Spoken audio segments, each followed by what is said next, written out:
recording? Yes. Okay.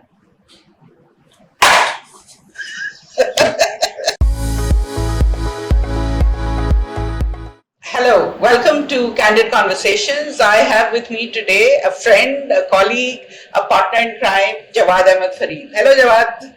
Yeah, how are you doing? I'm great. How are you? Alhamdulillah. So today I thought we'd start talking about, you and I have been partners in crime as far as the startup ecosystem is concerned. So when did you first sort of take your first step into the startup ecosystem? 1998, Okay. I just quit my job. I had plans, but there was a lot of uncertainty with respect to those plans. And I thought I'd try my hand at something, and I was very lucky. It was supposed to be a short-term engagement. It was an investigative exercise for evaluating the Pakistani market for a partner's product. And original plan was a little bit more high profile, but the actual realized version was much more down to earth and simpler. But I think those 6 months was my first step. But what I remember the most is going all the way to the paper market and buying stationery, pen, and paper for my new startup. It wasn't a startup, it was a consulting engagement.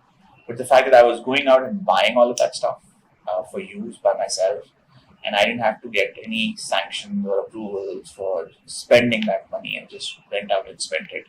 So I just remember that one feeling, oh, this is fun. I can do it without getting a whole lot of people to approve it. Absolutely. That must have been liberating. Yes, it was. Okay, so after that, after the consulting bit, what did you do and what did you learn from that? You started the consulting company, you must have got on board some customers. What was the biggest challenge as far as that bit of your journey is concerned? So the customer was already there. Okay. And the way it had started was that I had been pitching different types of opportunities to a wide range of people. And this gentleman I wrote to blindly to send an email that this is my profile, this is what I do, this is what I've done, this is what I'm interested in doing. And I think this is something of interest that you want to look at. And then he came back saying that, no, this is not what we're interested in, but we'd like to see something else. So we spoke about maybe 5 or 6 different opportunities where we could possibly collaborate and work. Right. And then we both agreed on one. And this is something I've seen again and again, is that a lot of time when you start up for the first time, your first customer is very easy.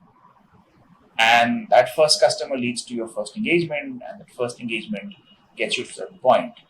But then that is followed by a long dry spell, because you sort of tweak your network, you sort of leverage whatever connections, contact, references you had, and that gets you the first opportunity. The challenge is to turn that first opportunity either into repeat work, yes, or newer customers, new clients, new engagements. So in this specific case, there was a very short window. It was about 4 months, and that at the end of 4 months, I was supposed to start at Columbia.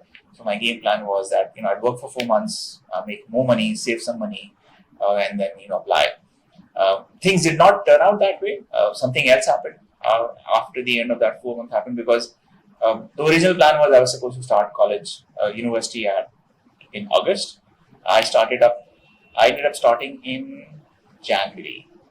So there was a 4 month delay, and then another opportunity came along, which was an employment opportunity. It wasn't a consulting engagement. But that first consulting engagement, I think my 2 lessons that I remember was that the first opportunity, the fact that the customer said, let's do this, versus what you had in mind, was an interesting insight, in the sense that a lot of time what we think of as would be wanted or needed or appreciated by the market is not always the case. right. So you studied at FAST and then you went to Columbia. How was the experience different in both places? When I speak to people about FAST in 1989, 1990, 91, 92, I tell them that, and just to put it in Urdu, it was a teen kamre ka school. Okay. So we had 2 bungalows, Right. and they were there was another bungalow in the middle, I think, which is somebody who's not willing to rent it. So we had one bungalow, then we had a bungalow in the middle, which was of our neighbors. Then there was a second bungalow, and that's how the fast campus was spread. And this is Lal Koti on main Chara Facet. So in the first bungalow, we had our mainframe lab. We had one classroom on the ground floor, and we had two classrooms on the opposite side on the second floor. And then I think on the third floor we had faculty offices. But all in all, we had three classrooms in total. And how many students altogether? We had three batches. I think in my batch, there were about, maybe we started with a batch of about 40 students. But I think by the time we graduated, maybe 30 were left. So about 30 students my batch.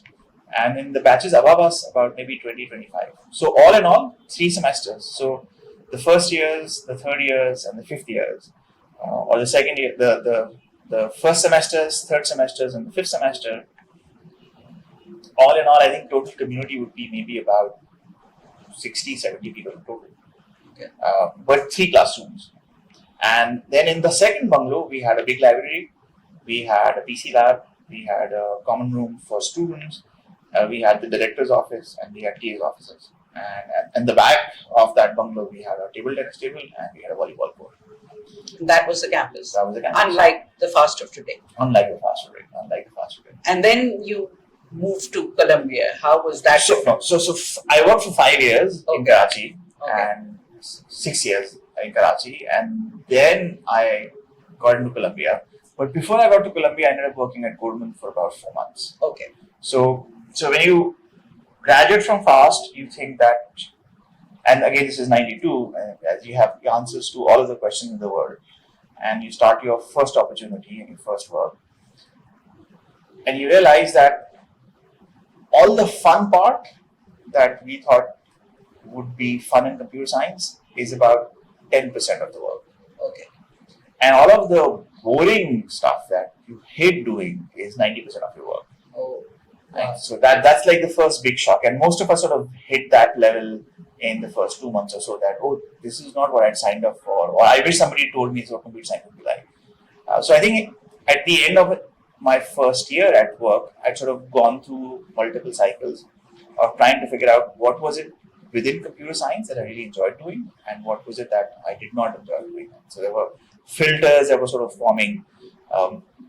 One of the key things that I zeroed on very quickly was I really loved experimenting, exploring, trying out new things, and especially, teasing the idea of a new product from scratch. But did your job at Goldman allow you to do that, or No, was it in your private? This was the first. This is the job before Goldman. Okay. So as soon as I graduated from FAST, the first job I did was with a consulting shop. Okay. And in that consulting shop, there were multiple roles, and some of those roles were very, they had a very wide mandate. Okay. So you had a lot of leeway. My first role was actually a product development role. They had a tool that they were very comfortable using, and that used to use a product called Clipper. If I don't remember, DBase 3 Plus or Fox Pro. Yeah. Right? So Clipper was a programming tool that you'd use, and they wanted to explore the possibility of any benefits of moving that from Clipper to C. Okay. And that's what I did.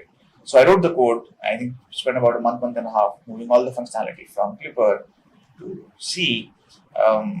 It was relatively easy because you had a working product. You just had to reverse engineer it in C. So I did that. But we ran into a couple of challenges right towards the end, and that's where the boring part came. Right. So 90% of the product, getting a product to 90% functionality is a lot of fun. Right. But closing that final 10% gap, that is really boring, tedious, repetitive, mechanical work. You say, oh, why is it not working? Why is it not good enough? Why don't we just go with what we have? Right. So that was the challenge. Goldman was a very different opportunity. Goldman also a product development role in the sense that they had a specific challenge and they wanted somebody to explore possible solutions to that challenge. Again, wide mandate. And given the fact that I had come from an actuarial background, I had done a lot of math and computer science, they felt that I would be a good fit for that role. So my mandate was, okay, here's the problem. We don't know what a solution looks like. Here are possible choices of inquiry that you can explore to get to that solution. So do all of this, and then work with. There are a couple of teams. So there is the team that I worked with. Then there was firm-wide risk. Then there was technology. Then there was legal and compliance. So talk to all of them to make sure that you don't do anything which is off the table, and then come back and build consensus on what is the path forward. So that's what I did for 4 months. All right, good. And then what was next? And then I ended up at New York. Okay. But so the almost again, life moves in interesting fashions. My F1 visa application was denied twice by the US Embassy in London. Okay. So there was a time, when I called up my mother and I told Ammi, I'm coming back home because you to visa nahi mil raha. And Ammi said, "Ab aana to aa jao office." So I think not much has changed since then. Yeah, exactly. So end November 26th, 27th or 28th November, I think we were all set. I called up my mom and said, "Ammi, I'm coming home because the Columbia plan is off because I'm working in Goldman, but still not. There's still question marks, issues." And then I think I also written to Columbia saying that I have a challenge, these are the problems, this is what's happening. So we also write to the embassy, and you also write to the embassy. So I think they pushed a fair bit, and then I finally got a third call for an interview. The first two was a straightforward decline, not even an interview call. And the third time they called me for an interview, and I went in. I think we had an hour-long interview where the officer on the other side, kept on saying, "But this doesn't make sense. As in, all the crosses that we use, that we look at to deny you a visa application, you check all of them. That there's no reason for us to give you a visa." But I think right towards the end, I think we went back and forth for about 30-35 minutes. Right at the end, she said, "I'm going to take a chance on you." Okay. And just make sure it doesn't come back too hard for me. Okay. So now the Columbia experience. Okay. Columbia was, I think I've always been very lucky and very blessed that I've had great teachers at BVS, Farsi, in Karachi, at Government College Gulshan Iqbal, also in Karachi. Absolutely marvelous teachers when it comes to languages, both Urdu and English, math, physics and chemistry. And then when we came to FAST was a very, very different experience compared to high school or metric, because when you're in inter or metric or O's and A's, the whole purpose of your preparation is to pass the exam. Right. But when you start studying in a professional setting, either at FAST or at Columbia, the whole purpose is to acquire skill set. Right. And FAST was, A, it was computer science, B, it was a very selected community of both teachers as well as students. But I think more importantly, there are ways to teach computer science that you would fall in love with the field, and there are ways to teach computer science that you would end up hating it. And the FAST in the early years, in the 90s, in the mid 80s, had a mix of teachers that did both. Right? But again, our batch was very, very blessed that we had some phenomenal teachers. So when I joined FAST, I wasn't keen on computer science. When I left FAST, I thought computer science was bee's knees, right? If I would ever study a field for my master's or for a PhD, it would be CS. So with this background, I end up at Columbia, and I'm very excited because first visit the US. So I've never been to the US. So I've traveled the world. So I've been to Germany, I've been to England, I've been to Saudi Arabia, I've been to the region, I've been to Dubai, but never been to the US. So A, it's New York. B, I've come back to become a full-time student at the end of 4 years or 5 years, 6 years actually. So Columbia, A, there's a lot of excitement because it's New York. I've come back to becoming a full-time student after 6-7 years. And unlike FAST, where I had gone with the flow, I'd applied, I'd gotten accepted, and it made a lot of sense to do it at that point in time, but I had no queries to explore. At Columbia, I had 6 or 7 questions. So, given the work that I'd done and the people I'd worked with and the type of opportunities and engagement I'd been exposed to, my first big question was, how do you build an organization that survives? Okay, so you had already started to think about starting a company of your own. Yeah. My second big question was, how do you build products that succeed? So what's that secret ingredient? What do you have to do? Yes. How does that work? My third question was, and I think this had come mainly because of the place that I worked for in Karachi and then at Goldman, there was a world of difference in culture. So the firm that I worked for, we had, I think, 2 floors of offices. And for the first 3 years, there was 1 single bathroom for everybody who worked in that organization. Right? And my thought was, okay, as in, maybe that's how things are. And even in my internships prior to that, when I worked, bathrooms were always a limited commodity, right? And clean bathrooms were very, very rare. So this was one big question. My other big question was, whenever we travel for work or think of spending money, we were always hand to mouth. Okay. Money was always short. And despite the fact that we were working on cutting edge, bleeding edge technology, money was always short. Irrespective But of weren't you making a lot of money during those consulting assignments? So why was the money short? That's the part I didn't understand. And my thought was, okay, what is it that I'm missing? So my thought is, I have a team of 20 people. We bill more than enough to cover all of expenses. Then how come I keep on hearing that it isn't enough? So how does the math work? So I wanted to understand. Right. Okay. How do you build products, but how do you actually make money? But then I go to Goldman, and Goldman, there is subsidized breakfast. Forget bathrooms. There's a gym with stalls in the basement.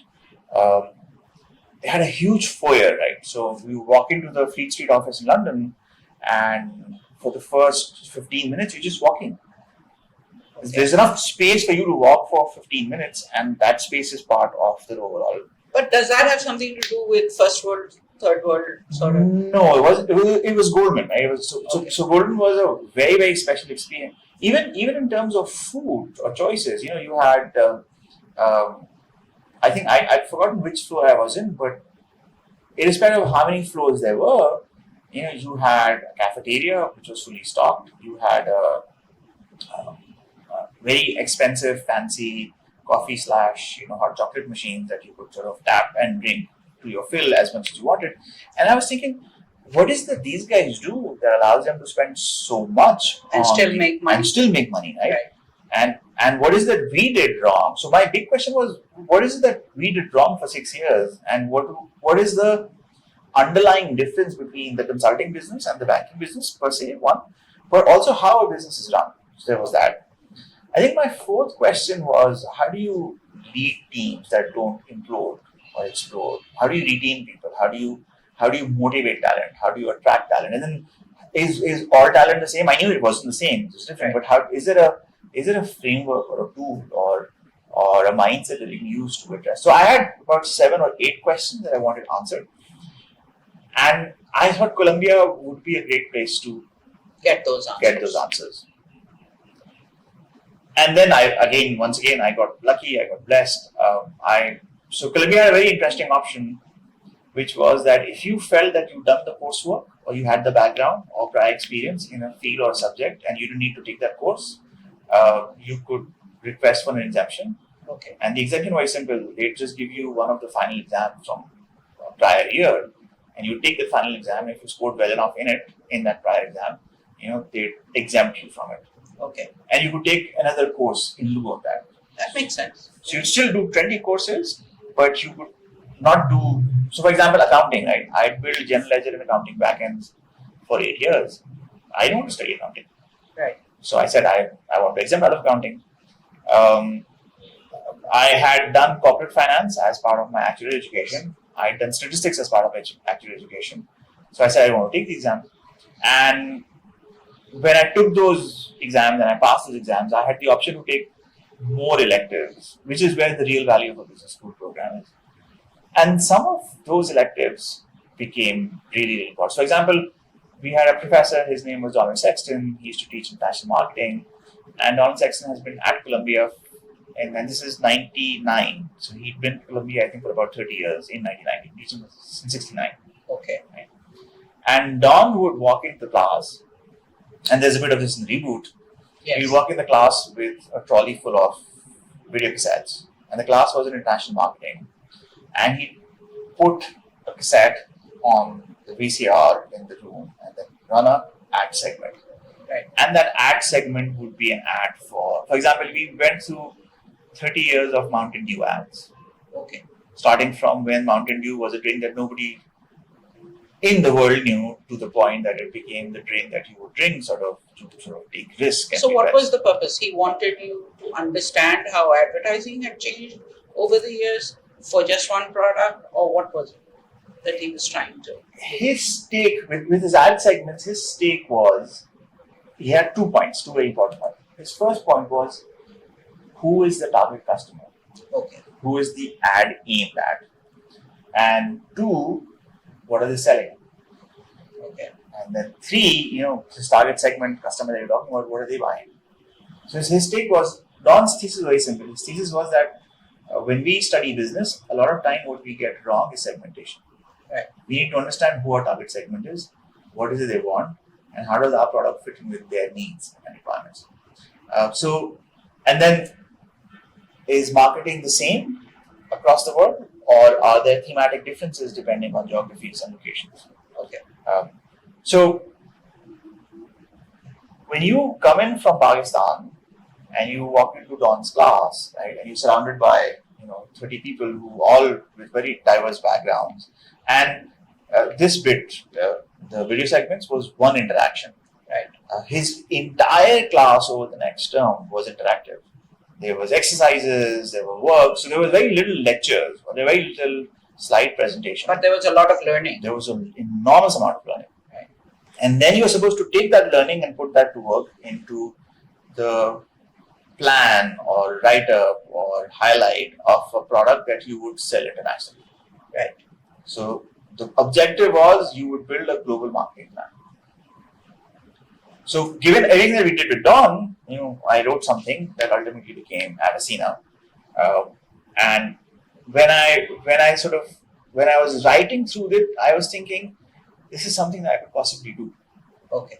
This is something that's of interest to me. It's something that fits in with what I want to do, fits in with the areas that I want to explore, and the themes that are available or are becoming emergent in the world around me. So that was one. There was another gentleman, his name was Professor Beam, and his course was Emerging Financial Markets. Okay. So his take was, there is the developed world, and then there's the developing, frontier, and emerging world, right? So how do emerging financial markets change? What are the stories that they follow? Which direction they're going? I remember, I went to Dr. Beam and I asked him, sir, you've done a case study on Hungary, on Czechoslovakia, on Russia, on every other market in the world but Pakistan. He said, I don't have any data on Pakistan. Okay. And then his take would be, the best case, so the final submission was a case for an emerging financial market. His take was, the best case that you write will become a Columbia case, right? So I did my best at that point in time to write a case on Pakistan, but again, limited by data set. I got a good grade, but I didn't qualify for a case study. For the case paper. Yes. I think one of the key part of the Columbia experience was, this was the first time in my life where, as a student, I had a choice to pick the direction I wanted to go in. So if you remember FAST, yes. FAST had a great program. It was a 3-year program, and 3-year program implies that you had 5 courses, so you have 30 courses in total. But out of those 30 courses, only 2 were electives. Okay. So the rest were all set and planned. So you had to take them in a sequence in a certain order. And it was a great program, great exposure, but very little choice of trying to explore something. I think this is the biggest difference between an undergrad program and a graduate program. Good graduate program gives you a chance to explore and experiment. And given the wide variety of courses and choices we had, I think Columbia made it possible for me to explore a lot of avenues and also find a lot of areas where I thought I would be interested. So, for example, Goldman was while I was at Goldman, I think I was very, very sure that given a chance, I may actually explore the option of going back. But I think within the first 4 months at Columbia, I was sure that I was going back. So that was completely off the table. And I think that's what grad school is supposed to do for you, to a large extent, help you find. Undergrad gets you to a point where you are sorted for the first 5 or 10 years of your professional life. But grad school is where you set the foundation for the next 30. And a good program is supposed to do that for you. And I think Columbia, again, very, very lucky, very, very blessed that given the choices and the opportunities and the options, you got a chance to do that. Okay. So now let's come back to Pakistan and the tech startup ecosystem. When it started, and this was, let's say, maybe 15 years ago, a little longer? Longer, much longer.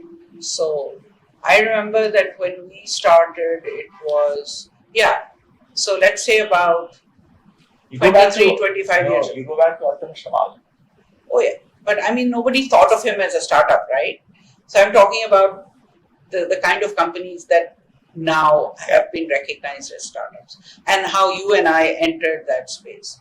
There were only sort of a handful of companies or youngsters who were willing to take this route.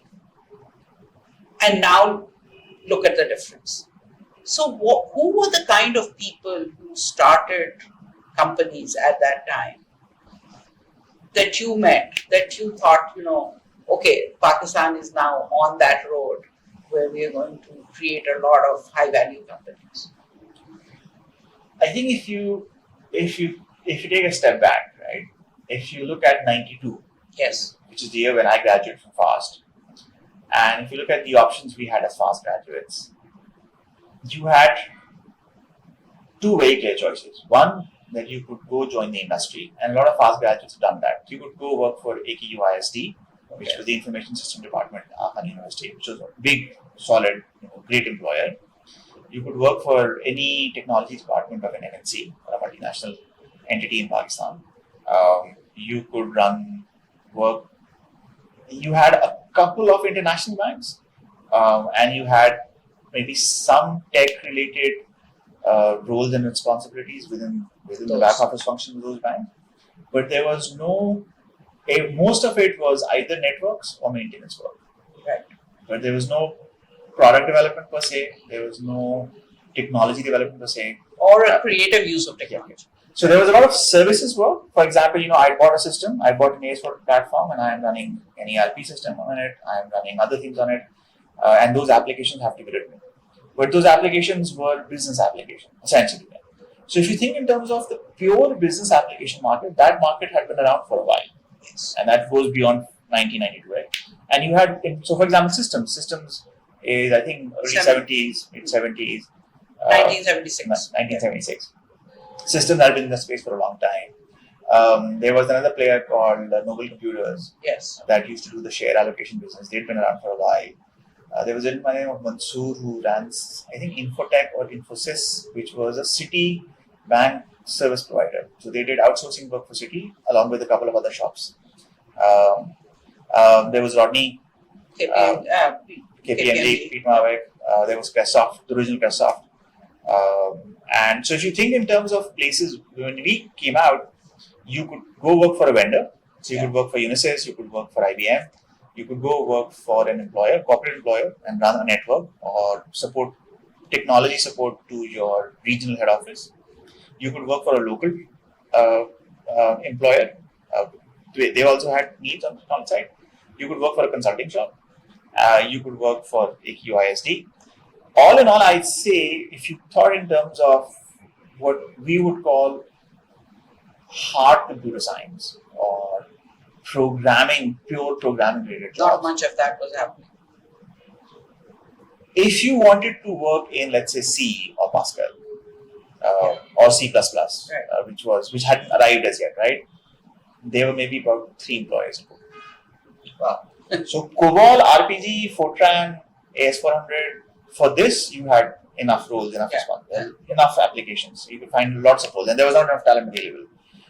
But if you wanted to do C, you wanted to build applications in C, you wanted to do visual programming, 3 employees. Okay. So that sort of narrowed the funnel a lot, right? Right. And then between 92 to 98, this just boomed. Right. And when I say it boomed in the sense that you had, so Pasha, for example, 1994, I think 3 things happened. One, there was a delegation that went to Comdex, Yes. which is the CES now. And that delegation came back and said, the Indians are so well organized, so structured, and we don't even have an association. Let's talk about that. And then the Dutch gave us a grant to go to CBIT. So in that context, I think 2 separate groups are formed. One was ParkSoft, which was I think about 5 local technology companies out of Karachi, and one was Pasha.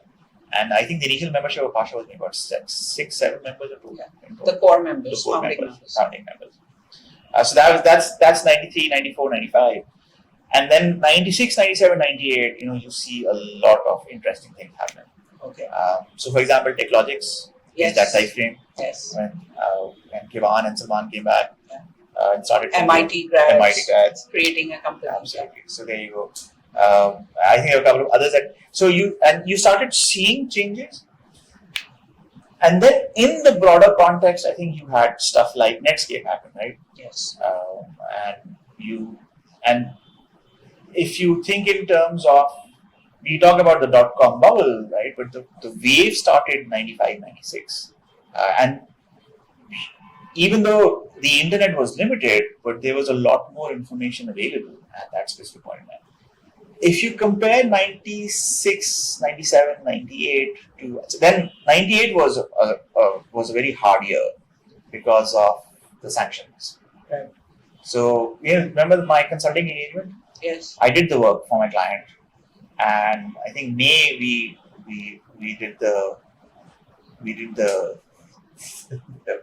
deed, and May sanctions it, and June I bill him, and he says, and 1998, $6,000.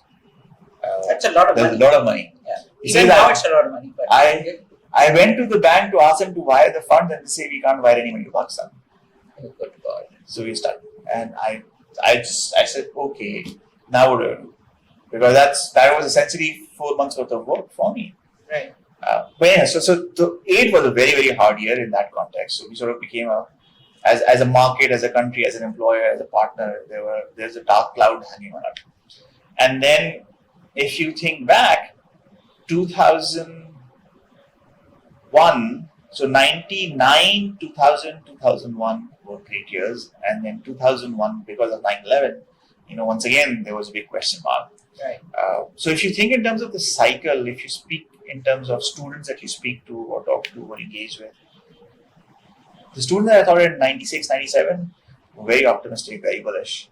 But by the time you get to 99, 2000, 2001, things have started to slow down. Right.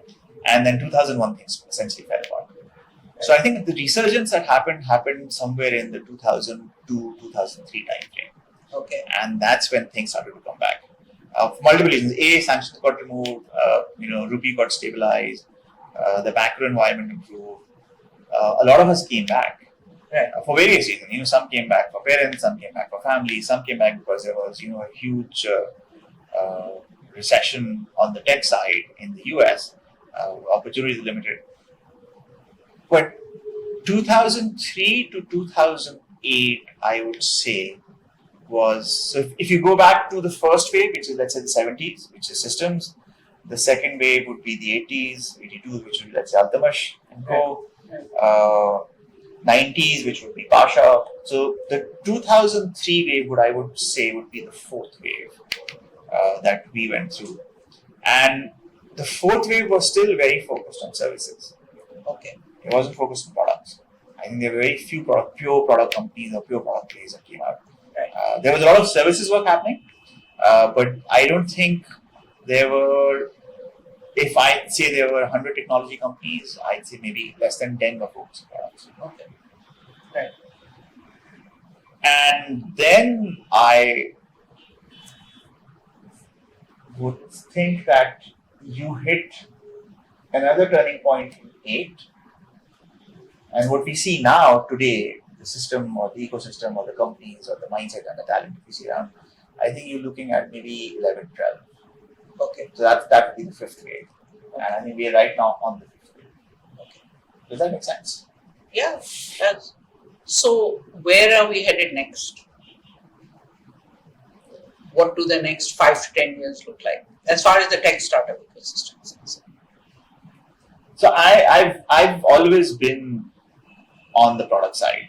Yes, I've always said that products is the future and products is the space that you will get into. Products where real money is. And products also a function of. So let me take a step back. When you look at any market and you look at the natural strength and weaknesses of the market, we have a few challenges. Okay. So our first challenge is that we're very short in talent. If you think in terms of IBA, for example, IBA has 5,000 students, and let's say about a third of them are CS, a third of them are business, a third of them are SES. So that gives you about, say, a pool of about 1,200 students to maybe 1,500 students who've done some computer science. They have some, even if they've not done computer science, even if they're business and social sciences, they have some exposure to CS. Right?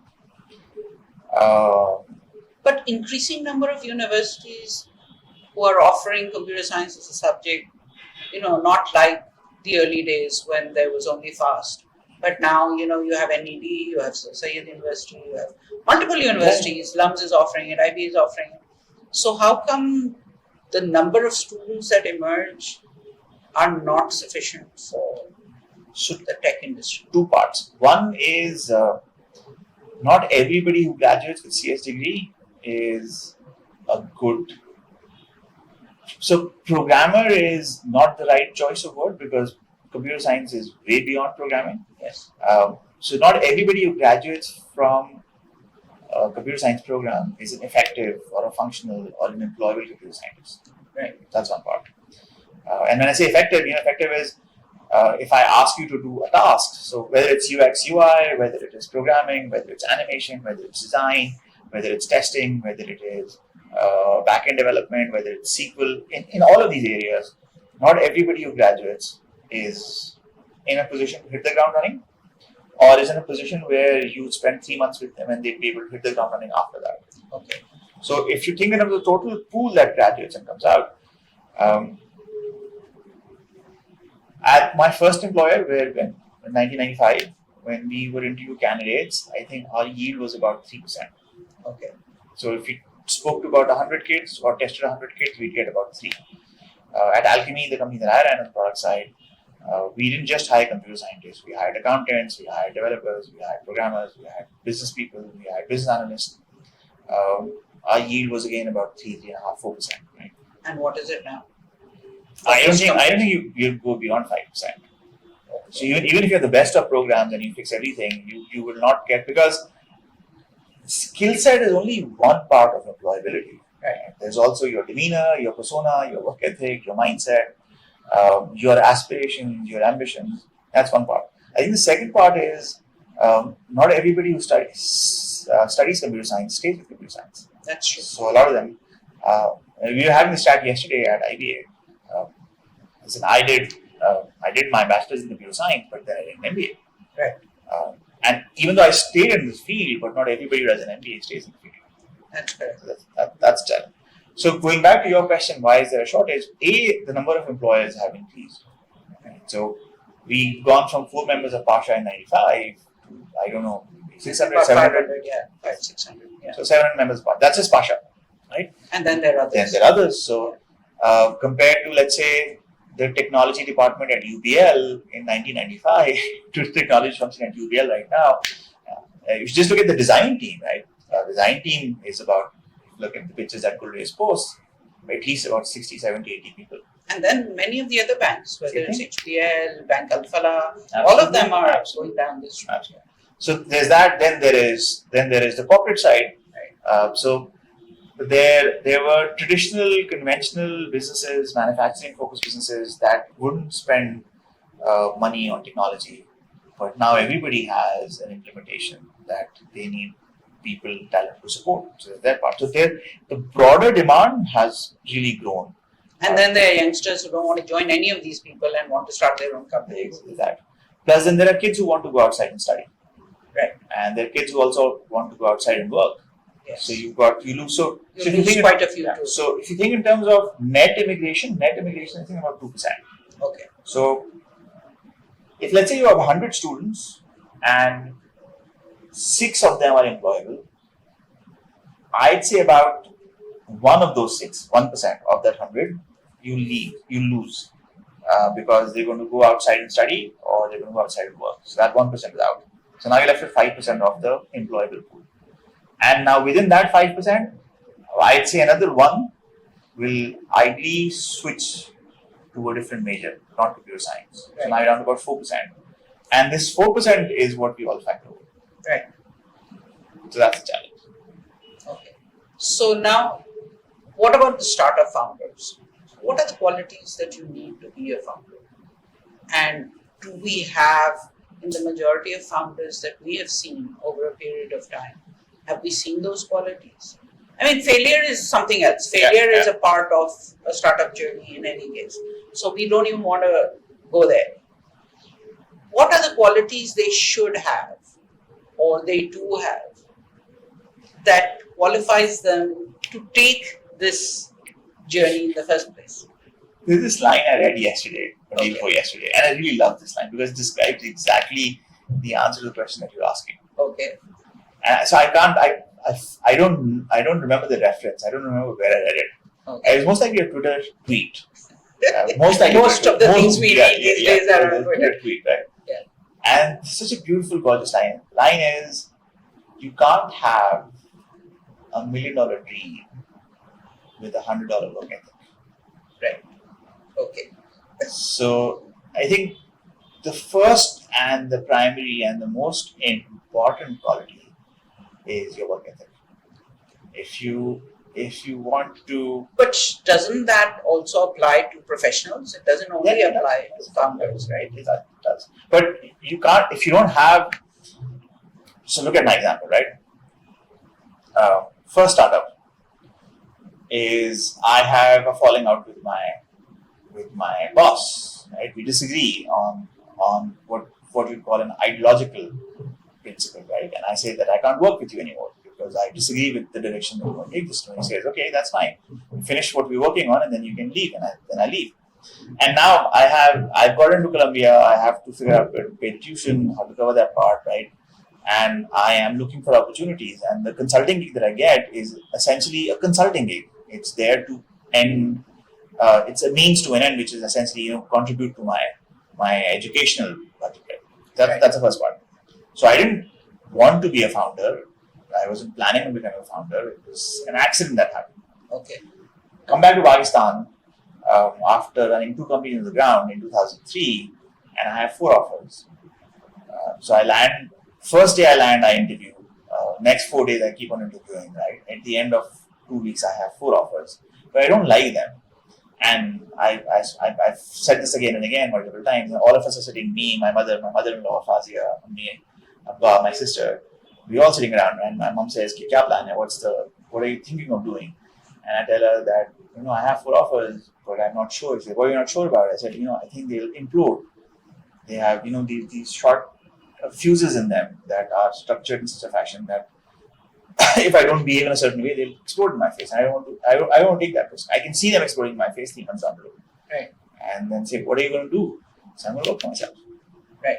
So again, it was not a planned, well thought out decision. For a lot of founders, the decision to work for yourself is often a forced choice.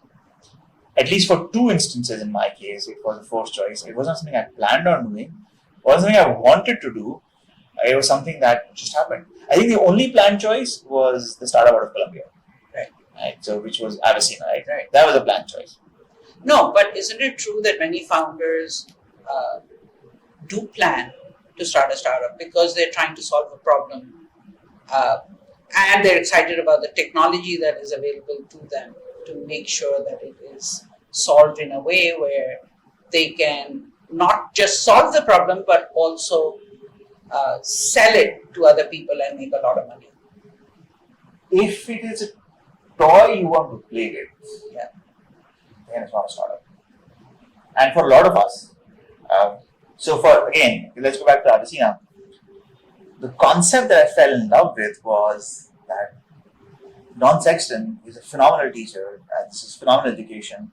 And is there some way that I could sort of learn whatever I learned from this, right, and share that learning with others who don't have access to this, right?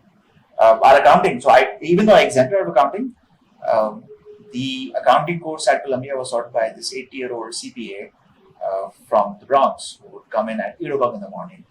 And I did not register for the course, but I still audited this course because in that 4-month time frame, despite the fact that I had worked for about 8 years in the field, in the space of accounting, working back in systems, he taught me a lot more about accounting than what I had learned. Okay, right? So, from this specific perspective, my mindset was, okay, if I could take a bit of this and share it with people who don't have access to it, then I could possibly change the world in some shape or form, right? That's the idea I fell in love with. So, a lot of times we fall in love with ideas that we think can change the world. Sometimes we fall in love with toys. I have another good friend, a mutual friend of ours. I think my first engagement with him was, he says, Microsoft SQL Server 2005 has a built-in BI program, and there's so much that we can do with it. I want to build something around that. I said, no, that's not how it works, right? You have to come up with something other than your desire to play with SQL 2005. There has to be more to the idea, right? So a lot of the ideas is, I want to do something with Unreal, for example, 5.1, 5.2. I want to do something with Unreal. And that's how a lot of conversations, what, who, why, where. No, but some conversations start with, I think the education system doesn't work, and I want to make sure that I create something that is enabling others to learn and not in the way that teaching happens. For profit or not for profit? No, a startup. So that's the first question. So there are startups in the healthcare space, in the education space, in the retail space. They're all trying to transform the way we do anything by using technology and making it more accessible and making sure that it reaches a larger number of people and also that it's more effective. So is that again playing with toys, or is it they have a purpose in life, right? But you have what you need to change that segment of the world. For example, so one part is work ethic, right? We spoke about. Yeah. One part is the power of the idea that you're interested in. That's two. I think the third part is, do you have the requisite skill set or expertise in that domain to change it and to be taken credibly? That's the third part, right? Right. And then there's a fourth part, is that do you understand the business or the market or the space of the customers well enough to make money from this? Make enough money so that you can not just sustain yourself, but if you do need to go out and raise funding or take money from investors, you can pay those investors back with a decent return, right? These are the 4 or 5 components.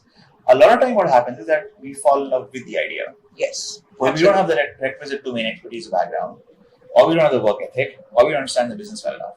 You need to have all 4 things together for it to come together and work. So is that happening now with the startups that have emerged in the last 5 to 10 years? With some of them, yes. Okay. I think the 5 to 10 year time horizon should be 10 years. It should be 5 to 10 years, right? Okay. So if you want to build something, you want to take it higher, you want to sort of succeed and do well, your window of both planning and commitment needs to be about 8 to 10 years, not 5 years. Yeah, absolutely. So if you're willing to put 8 to 10 years of your life behind something, and you're also willing to accept the fact that you may be wrong, right? But I think the minute you figure out that you're wrong, you have 2 choices. One is, okay, can I tweak the model or the recipe a bit so that I can figure out a better way of making it work? Or, I've just misread it completely, so I need to stop and pick up something else and do something else. Yeah. And I think reading this is also a challenge. Right. So I have 2 paths. One path goes in, I'm going to keep on hitting my head against the wall till the wall breaks. And the other is, no, this wall is not breakable. I try something else.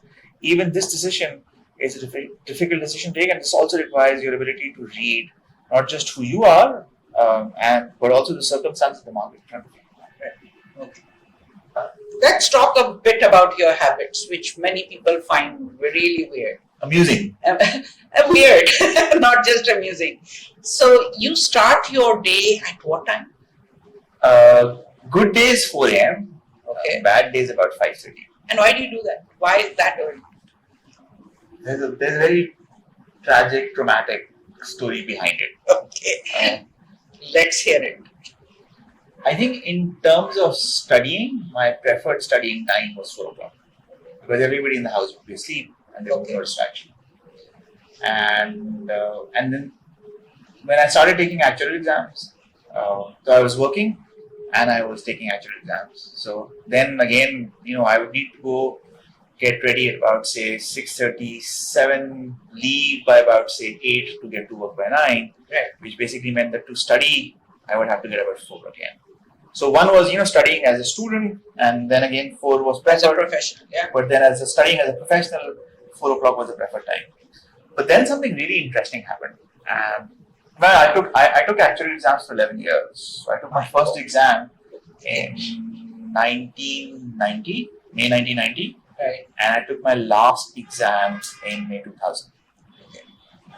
Yeah, May 2000. So then it becomes a habit. Yeah. So 11 years of taking actual exams, and then there's computer science behind that, and there's intern, there's high school.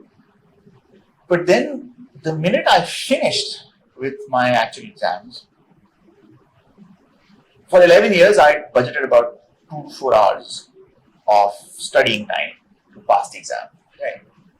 And once I finished, my family was now used to my habits and my time, right? So they'd wake up at 6:30, 7. They'd go to sleep at about 9:30, 10. But I would be up at 4, right? Because I've been programmed to get up at 4. Now, what do you do at 4 o'clock? You can't go back to sleep. As you try, you toss around bed. So then when I started writing, I found that, writing would help fill in that time. I also used to run. Then sort of 4 o'clock became, so gyms won't open at 4. So 4 to 5, 5:30, I would sort of exercise, I'd write. And then 5:30 onwards, if the gym was open, or if I wanted to exercise, if I wanted to run or go for a walk, I'd do that. So 4 to 5 is the piece that became. Now, when I started running again at 46, 47, the runners group that I would run with would start at 5:30 a.m. in the morning. Now, I live at Nepal, they run on Creekside. So to get to Creekside by 5:30, I need to leave home at 5, which would then mean that if I had to leave home at 5, I still need to get up at 4. So as I was running, whether it was writing, whether it was training, whether it was thinking, 4 o'clock sort of became the opportune time. Now with kids school would start at 8, right? Which would mean that we need to leave home by 7, which would mean that the ghar would start opening up and the bachas would start getting up and get ready, and then you need to get breakfast and milkshakes and everything else done. So by 5:30 or so, your time you would need to start getting the prep cycle for schools ready, right? And once we got used to getting to work at 8, then there's no going back. Because by the time you get to noon, you're done. If you did the 4 to 6 window, that's 2 hours, and then you did 8 to 12, that's another 4 hours. So 6 hours of solid productive time is done.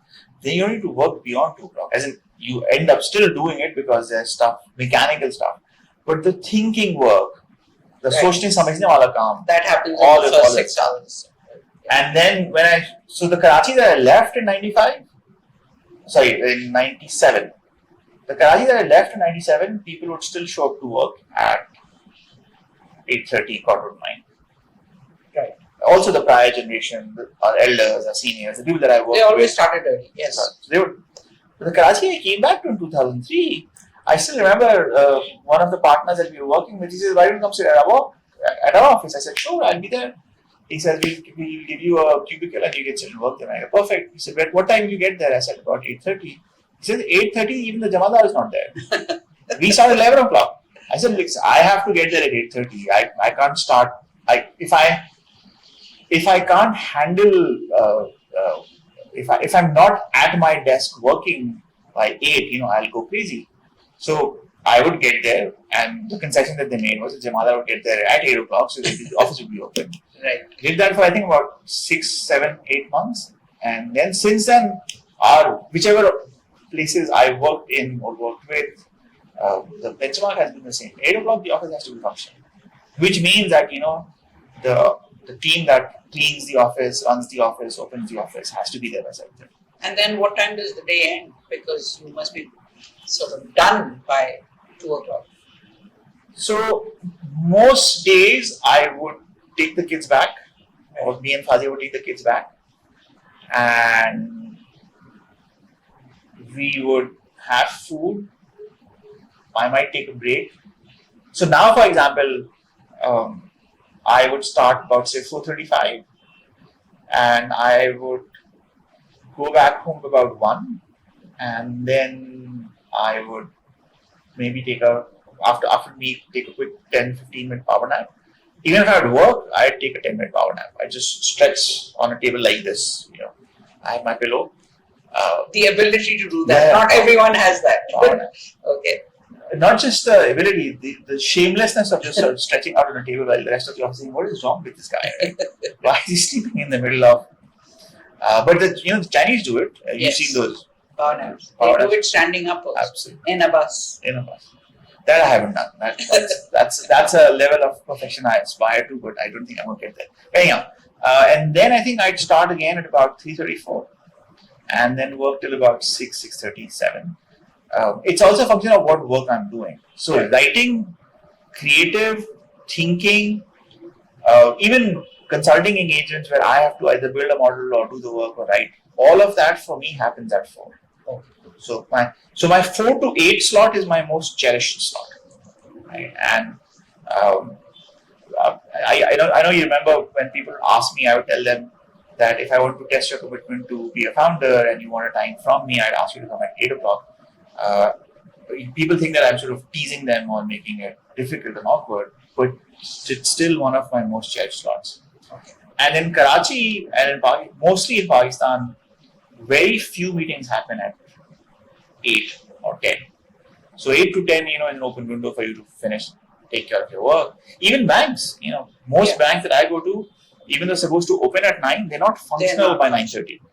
That's true.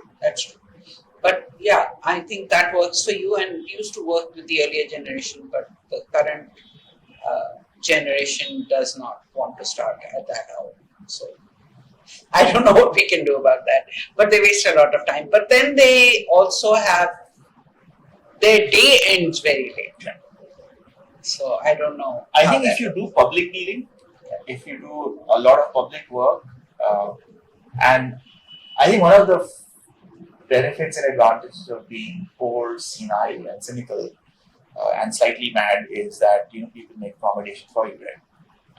And not everybody wants to work with you also. So you can sort of flip that around. Yeah. So I think in my case, most of the customers that I work with, I tell them very clearly that I will not answer calls after 4 o'clock in the afternoon, and that most of the work that we do is async. But synchronous Zoom meetings is a challenge, and if you want to hold that, then that's the first half. But if you do public dealing and in a market like Pakistan or elsewhere, or if you have international customers, then it's not a choice. So, for example, Avicenna, I was in California. Some of the partners I was working with were in New York. The team that we were working with on the technology side was in Pakistan. And I think I would do about maybe 4 hours of sleep. As in, I'd go to sleep at 12 o'clock because I was still trying to coordinate things with, and I'd still get up at 4, so I'd still coordinate things with stuff that was happening in Karachi. And after doing that for 3 years, I promised myself never again. I don't want to do this ever again. But if you have that, if that's what your customers and your clients need, then that's what you have to do. So the lifestyle doesn't fit everybody. It doesn't fit in with life choices that a lot of people make. I think I was lucky and I was very fortunate that I was able to make these choices. But it didn't happen instantly, right? I started making these choices. The 4 o'clock has been on for a while, but the ability to go to sleep at 8 and stop responding to customers after 4, I think that happened after 2016. When you were able to. When you had the freedom to do. Sometimes it's not even about freedom. Sometimes you say, I've had enough. I'm done. So I think 16 was the point where I said, okay, enough is enough. I've now lived my life long enough for others. Now, whatever remaining I have left, I want to do the way that I want to do it. Which is fair. So now let's talk about Jawwad the writer. So when did you start writing and what got you into it? My mother's from Bombay, Okay. and my grandparents were in Bombay, and we used to go once every 2 years or 3 years. And in the beginning, in the cousins that I had, so there was a apartment complex in Bombay Central, which is where the entire family lived. So my grandfather, his siblings, 2 of his brothers, my mother's cousins. So we'd go to this place, and we had, in this apartment complex, we had 4 homes. And we'd stay at my grandfather's house, but there was an interconnecting doors, and his brother was right next door. So we'd have sort of nashta here, and then a second nashta there, or a lunch here, and a second lunch there, or a dinner here, and a second dinner there. You get the theme, right? And again, 14, 15, 16 years old, fairly active, heavily into running. So any food, any shape and form, You burnt it anyway. you just burnt it. Right? So lots of love, lots of affection, and the challenge was that you only get to go there once or 2 years. Right. So how do you stay in touch? So उस ज़माने में they used to have those blue envelopes, which was called an airwell envelope. And Yes, you yes, write it yes, and you yes, post I it and remember send those. it, right? These guys No, haven't heard of no, it, but nobody yeah, knows. I remember them. And once a month, my nana would send one, nani would send one, and ammi would send one, and I would send one, right? And my cousins would write back. So started writing, and they obviously they spoke Hindi, and we spoke Hindi and Urdu. When you speak normally, so you can understand each other. Right. But the script you can't understand. So the only common language in terms of writing was English. Right. So I think the bulk of it was writing letters to my cousins in India and waiting for the letters to come back. And Amir, one of my first cousins to whom I used to write a letter, he said, "Bhai, khuda ka wasta yaar, kitna likhta hai?" I said, "Don't you have anything else to?" How long were your letters? Oh, they were long. Yeah, okay. Pretty so, and then you would know that somebody was going, so that you were not limited by that That A4 aerogram. size aerogram, right? Yeah. Then you would write pages and pages and pages. So I used to do that on a regular basis. That's how it started. That was the first part. Then I think so I started writing in grade 8, writing letters in grade 8. I started experimenting with poetry also in about grade 9, 10th or so. And then I think in grade 9, I had somebody in the extended family is mashallah a phenomenal photographer. He did his photography exhibition, and I wrote a review, and then somebody published it. And then the somebody who published it used to run a magazine, and they were always looking for New filler, content. new content. So I started writing for them. So I'd write a piece every few months for them, once a quarter. And it was good money.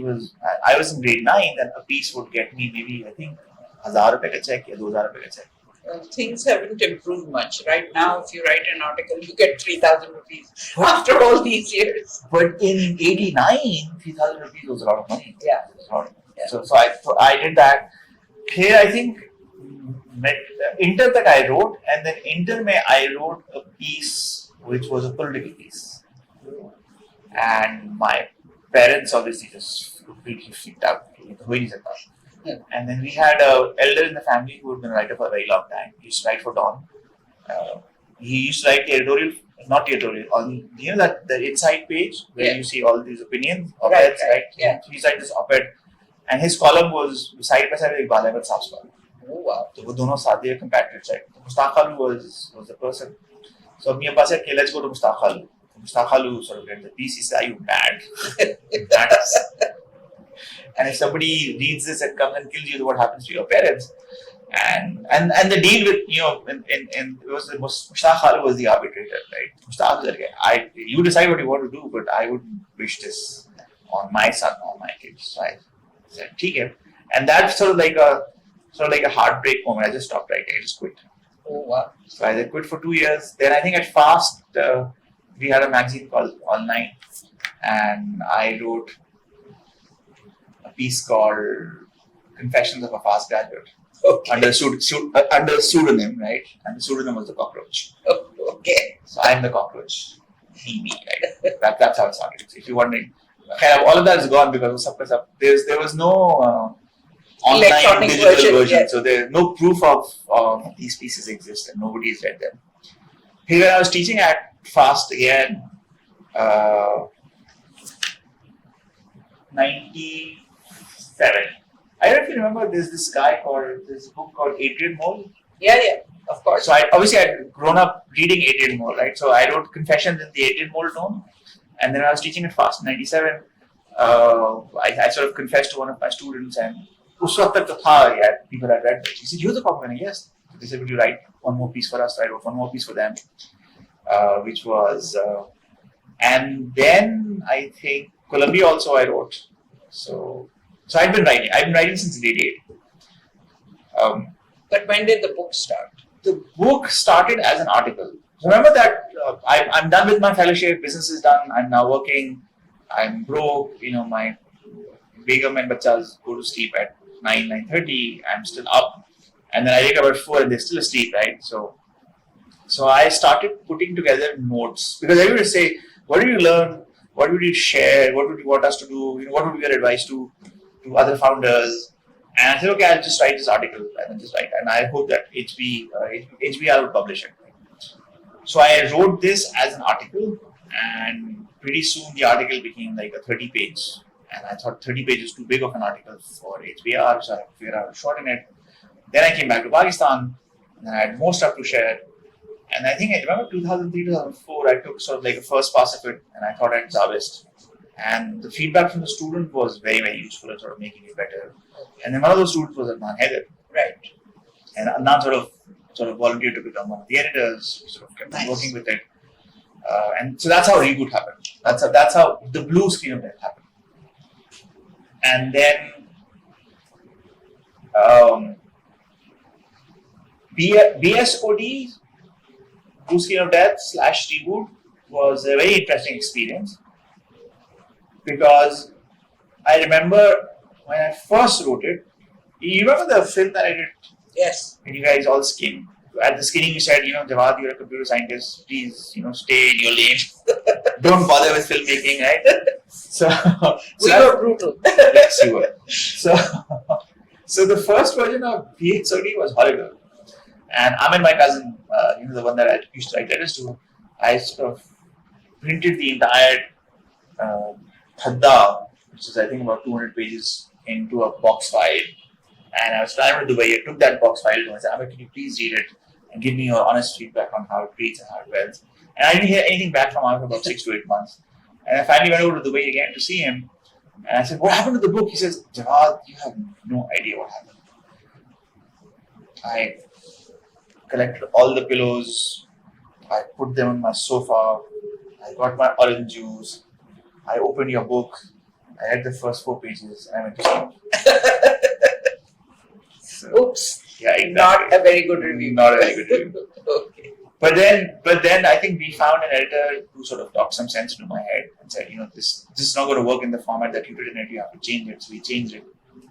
The original Reboot was like Memento, the movie. It was all over the place. Right? So she said, no, this is too intelligent a format for a normal reader, and people want to feel intelligent. They want to read intelligent stuff, right? So make sure that it's acceptable and addressable. And then, as part of something else that I was doing, I used to post updates on LinkedIn. And there was this group on LinkedIn where I used to post this update, and apparently there was an editor from Belgrade Macmillan on it. And he said, "Do you have something in the form of a book?" I said, "Yes." He said, "Could you send the outline?" I sent over the outline. He said, "Is this written?" Manika? More or less. And he said, "How?" And I said, "I teach." And because I teach a lot of, just like at Zavist when I was teaching the course based on Reboot, a lot of time your students ask very intelligent questions and you say, "Oh, I haven't thought about that." Right? And I don't have an answer for this. So give me a day, let me get back to it. Sometimes the student come back and say, "Oh, I can understand the words coming out of your mouth, right? But when I go home, I forget everything. Give me something to read." A lot of time, the way we teach courses, especially the more practitioner-oriented courses, the academic textbooks that are there in the field don't do justice to the practice of the work, right? So you actually have to say, okay, yes, this is the the theoretical framework, but the practice differs from the theory in such and such fashion. And here's the thinking and the rationale and logic behind it.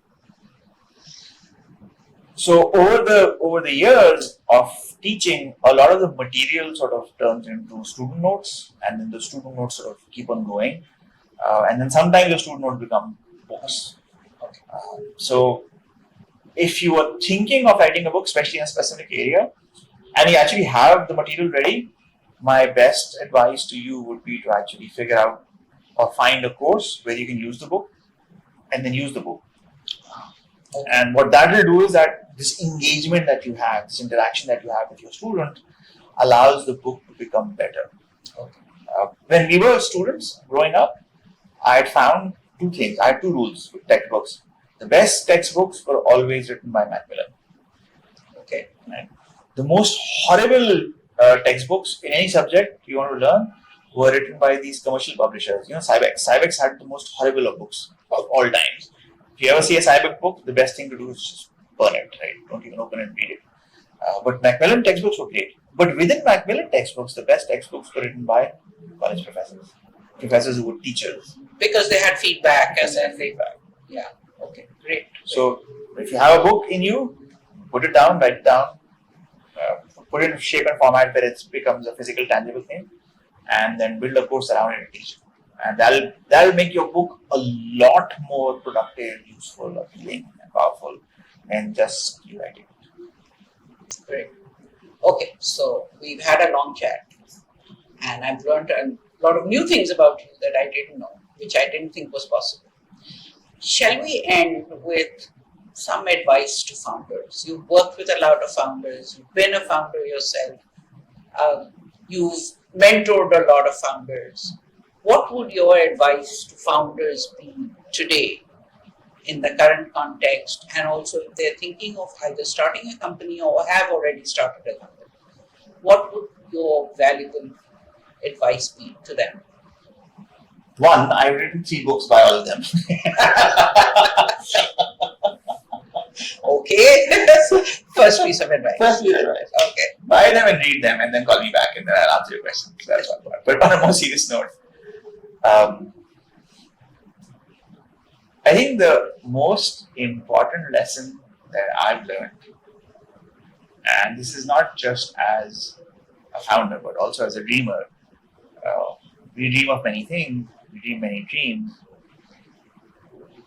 but what nobody tells us, and I wish somebody had sat me down and explained this to me properly with love and care and affection, is that every dream has a price.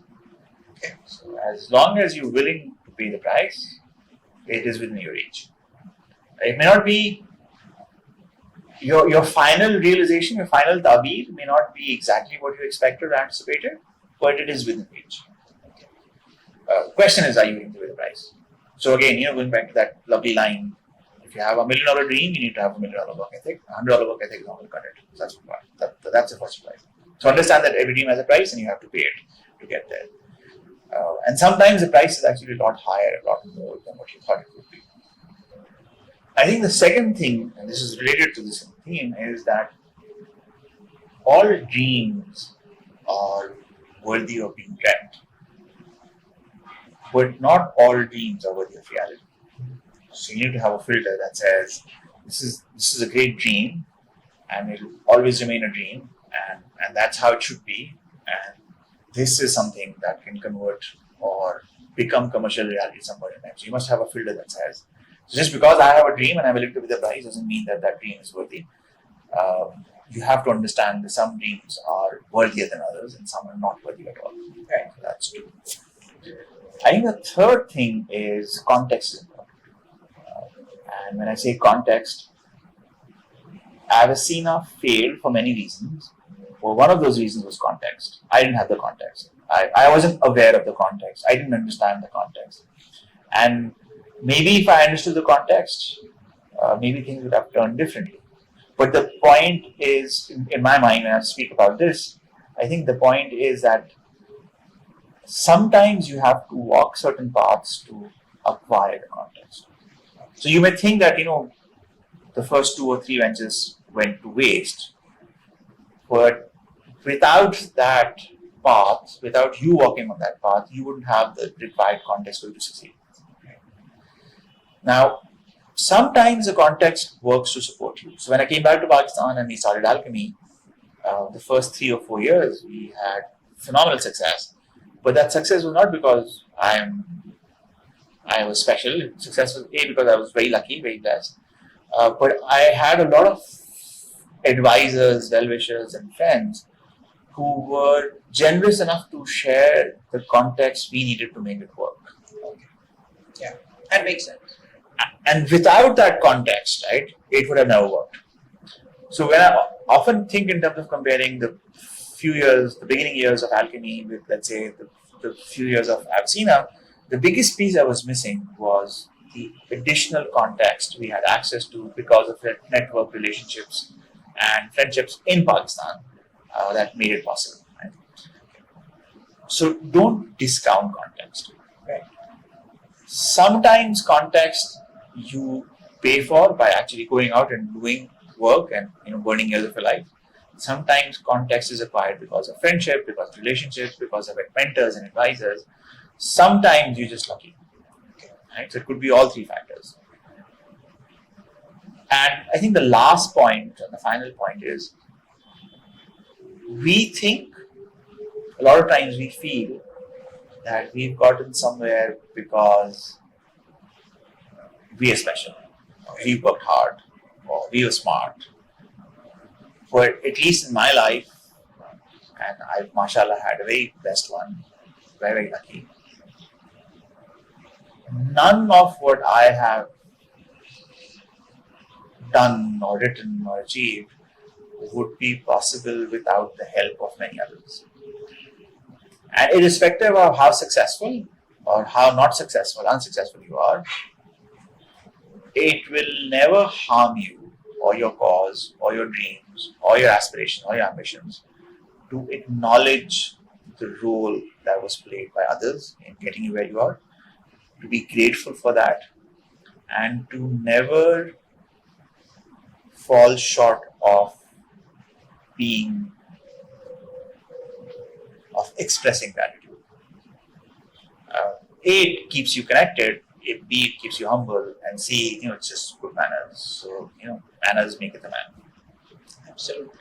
Agree with you 100%. Thank you Very so much. much, Jawwad. I You're really welcome. enjoyed the conversation, and I hope we'll have many more in the Inshallah. months ahead. Inshallah.